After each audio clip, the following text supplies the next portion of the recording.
Hello and welcome to Newsclick. Today we're joined by Prabir, Purkayastha, and we're going to talk about the issue of modeling with respect to COVID-19.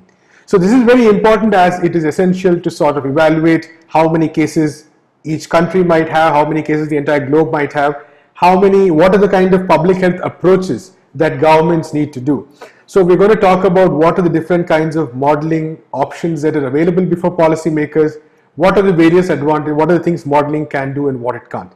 Thank you, Prabir, so much for joining us. So could you first talk about what are the options in front of various governments and policy-making bodies when it comes to looking at modeling and how successful they've been?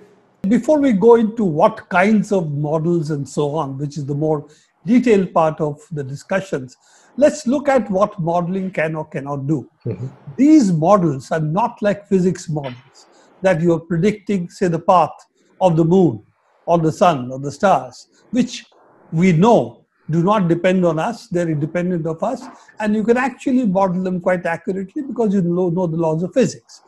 Here, first is, of course, that any model you build, it also has to take into account what you are doing, what people are doing. So if the people are social distancing or physical distancing more correctly, then obviously whether there is a government diktat or not, the transmission rates will come down. It will not behave the way it would behave if, for instance, a pandemic was not there.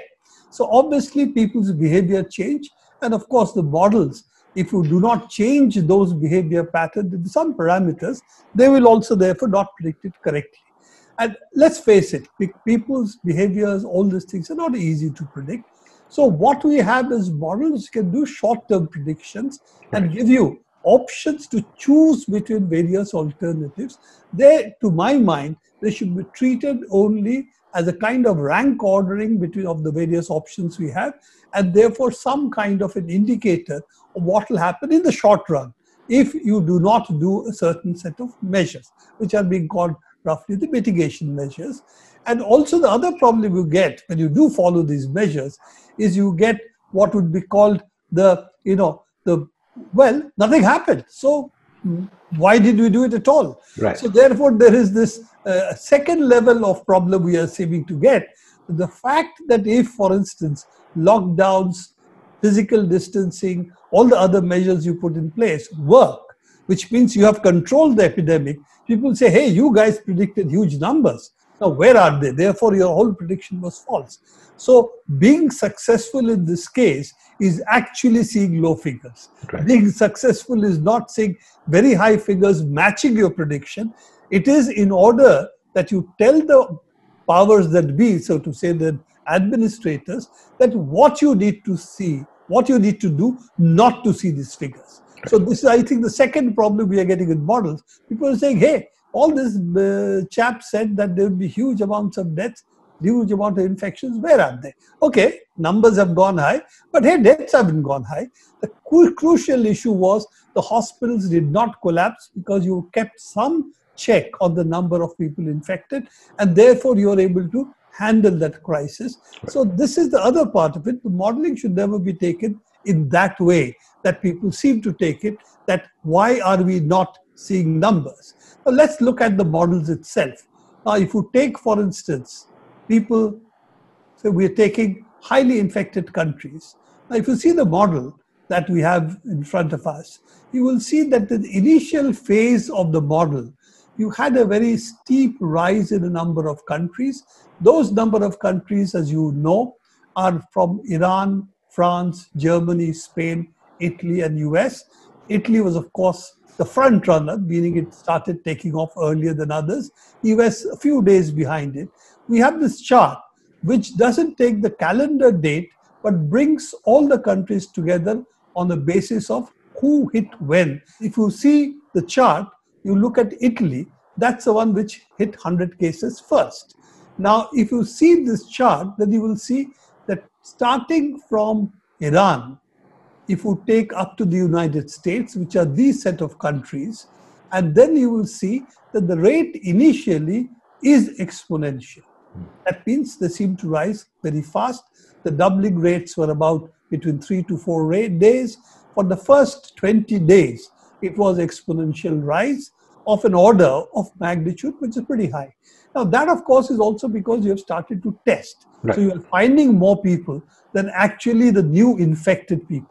So you find new infected people, also those who were infected earlier, but whom you have caught on to just now. So it's a bit of a misleading number, but initial phase seems to be an exponential growth. Then you see a very slow growth that's taking place. And finally, if you look at Iran, for instance, or Italy, or even if you look at Spain, they're all flattening. UK, of course, is still rising, as you know. It's also came into the numbers a little later. Right. So maybe it will flatten soon, but you know, the death rates in UK are tending to go pretty high. But if you look at that, you see a flattening. Now, do the models predict that? This is the next question we're going to ask ourselves. And let's look at the models themselves. And I will go to the three class of models we have. One is the most popular epidemiological model we have, which is called the SAR model or the SEIR model. It's basically a variant of the same. Then you have what are called data-driven models, which depend just on data and then extrapolate from that. Then you have what are called network models. Now, I'm going to go over each of them and show you what they tend to predict. Now, if you look at what is called the SAR model, a simple form of it, this is susceptibles, infected, removed. You see those who are susceptible, you see them. Out of that, a certain number will get infected. Out of that, a certain number will get removed. Removed means you either get well or you die. Both cases, you go out of the pool of susceptibles and infected, because those who are removed, presumably those who have got cured, they are unlikely to get infected again because they have antibodies. This is a simple SAR model that we have. As I said, we have been playing with this model as well. There is a Basel University model which is there on the net, which has been widely used by people to test out various hypotheses. Now, it tends to have what is called a Gaussian structure. If you see, it goes up exponentially and it then flattens for a short period, and it comes down also equally rapidly, and it's a kind of symmetry. Going up and coming down seems to happen at the same rate. Now, if you look at what the charts we are seeing, and we have also the China chart, which is also there, you will see this is not exactly what we are seeing. We seem to see a much slower flattening, and we don't see a sharp coming down as yet. Now, if we look at the parameters that are there in the SAR model, they depend essentially in what's called the reproductive number of the disease. Now, there is something called R0, the basic reproduction number, which we seem to find out well after the pandemic is over. So we make some conjectures about the number. But if you look at the reproductive rates of various diseases, which are infectious diseases, you will find, for instance, the very highly infectious diseases were measles. One person would really infect 16 persons. This is the reproductive rate. How many does one person infect? And you had, for instance, smallpox, one person could infect 6. Now, when you come to COVID-19, asterisk mark only shows that this is a figure which you really don't know as of now. So there it's being said as 2.5. That means one person infects 2.5 persons, which means really that 2 people would infect 5 people. Now, if you look at, for instance, SARS seems to have a higher infection rate. But again, these are open to questioning, so I'm not going to get into this.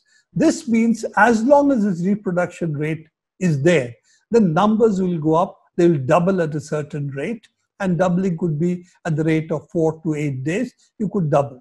Now, what happens is, of course, human beings do not follow the path of not doing anything. So there is also a social reaction, there is also an administrative reaction, so the reproduction rates fall. And of course, then you have a flattening of the curve. But the curve, how it flattens, all of that depends on the reproductive rate. So this curve does not follow the kind of path structure of what we saw here, which was actually an influenza epidemic. But people don't really do much once the epidemic is there or not there. And then you do see a certain kind of Gaussian structure. This is unlikely to happen here. And this is what we are saying. Yes, exponential rate, yes. there is a flattening, which is not exponential growth, and then the slow come down.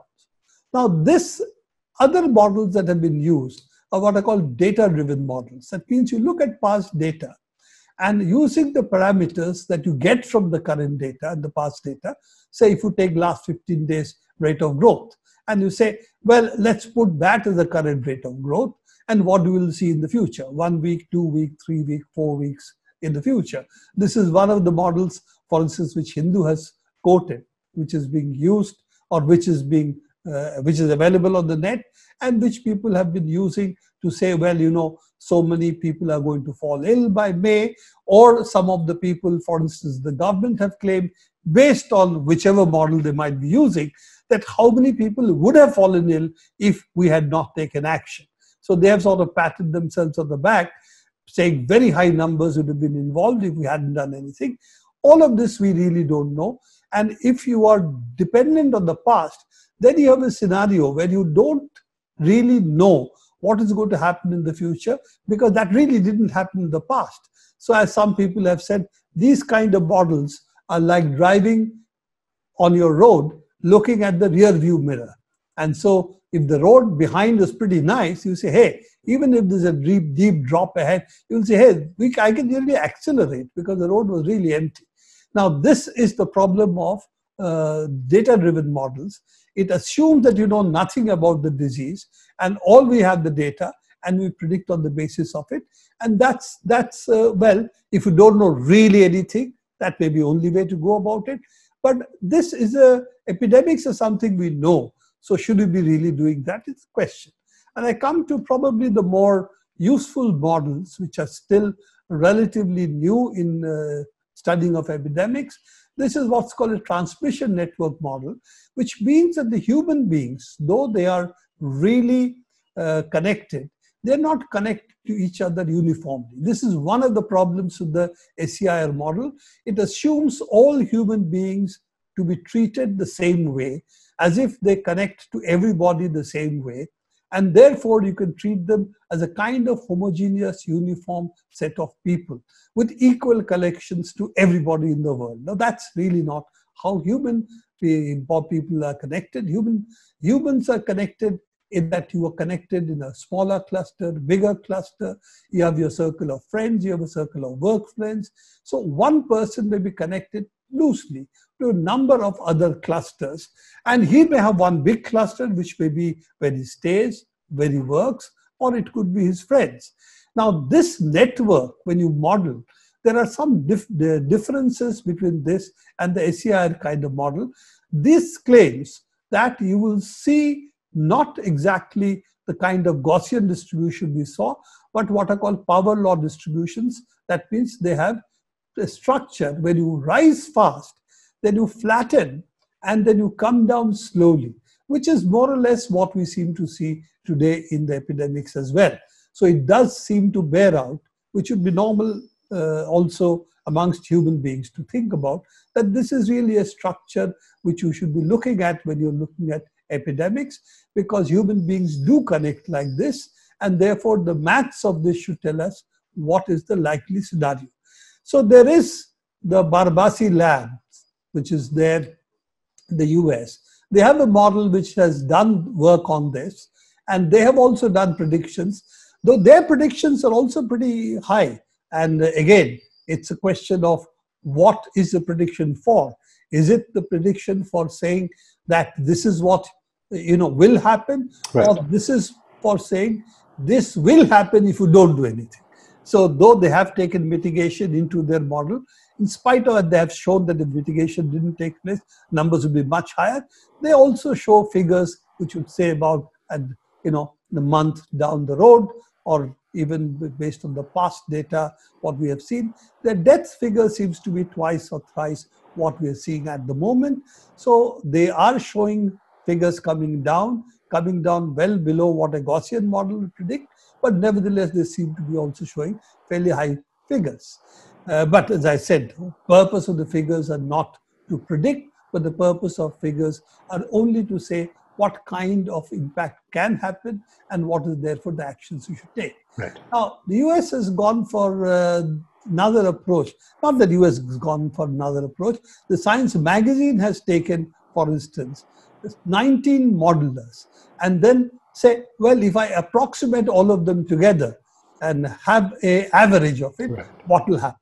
Now, if you see the figures that is there, now, if it's a short range of figures, 1 month prediction, 1st May to 1st June, 30 days, for instance, then the prediction figures don't seem to vary so significantly. But this is the lower bound. If you take the more likely numbers, you will see a much greater spread. From 50,000 to 150,000 are the predictions. That means 1:3. And if you take the largest possibility of deaths, every of these predictions give an outside bound. High, medium, low. Right. Okay. Most likely, maybe high, maybe low. Okay. If you take that bound, then you see some very much larger variations. You can have bounds from, as I said, about something like 55 to 60,000 to predictions as large as 400,000. Now, how good are taking all this and averaging is still the question, or choosing a kind of, okay, let's predict it will be 70,000 because most likely numbers people are saying is between 150 to 50, so let's choose 75. Well, those are the things you can go with, and in the absence of anything which is really accurate, maybe that's the only way to go. And the other thing, of course, is look at current data and look at, based on that, take some decisions. Right. That's the other way to go. So I think this is where we are. The Right. essential issue is, unfortunately, we don't really know. So I will come back to the chart again, which we discussed earlier, and say what we should really look at this chart and see where we are and take intelligent decisions based on the current rate of growth, which you can actually see in these charts quite clearly. I think this is the only solution that we have at the moment. Right. So, Prabir, another key question is regarding the importance of how modeling when it comes to, say, communication as well, as far as the public is concerned. So, as of now, we really don't know the thinking behind most governments, what kind of modeling they're actually using, and what kind of predictions. We just know the final stage, that is the actions each government is recommending. So, is it also essential that governments also be a bit more open about what kind of calculations they have in mind? I think transparency is a key issue. And along with transparency is the other issue. There has to be a kind of numeracy, shall we say, by which people understand numbers. People understand science. This is as much an exercise of educating your people about what an epidemic is, how it spreads, what are the likely effects, and then explain what you are doing and why you are doing it. Now, all of this means that you go into what a pandemic is, how it spreads, and why, therefore, we need to take certain measures, and not use models as kind of the wisdom of God. Right. And that we have an oracle which has said this, and if 15 days it hasn't happened, that means we have been successful in averting this disaster. Now, we have no way of validating this exercise because, of course, you cannot say, let's not do anything and see what's going to happen. So I think we do have that problem about this kind of models, which are not predictive models of the kind we have seen Einstein's theory of gravity. You could see an astronomical event and say, hey, it confirmed what Einstein had said 50, 60 years back. This is not those kind of models. These models are meant only for predicting what should not happen. Right. And therefore, the science of it, going into that, is far more important, and why we are doing a certain set of measures. And instead of that, if you make it into some kind of mumbo jumbo, and which then you use for justifying what you have done, this, of course, is a very easy way of avoiding discussion, which right. Most governments are doing. Exactly. Even the UK government, we don't know who's advising them. Indian government at the moment is completely opaque. We do not know who are the people who are advising the Prime Minister. We do not know who is being consulted.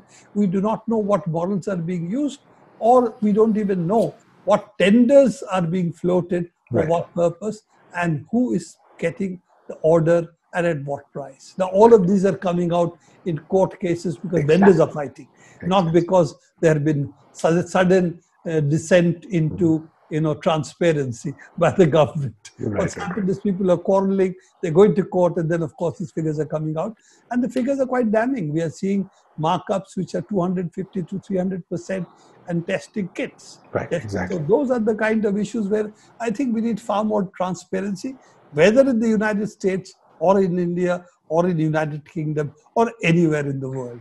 Right. And I think without doing that, the people will not get involved in the fight against the pandemic, which is what we need. We do not need a coercive state forcing people to do things. We need participative government. Absolutely. Thank you so much, Prabir, for talking to us. That's all we have time for today. Keep watching Newsclick.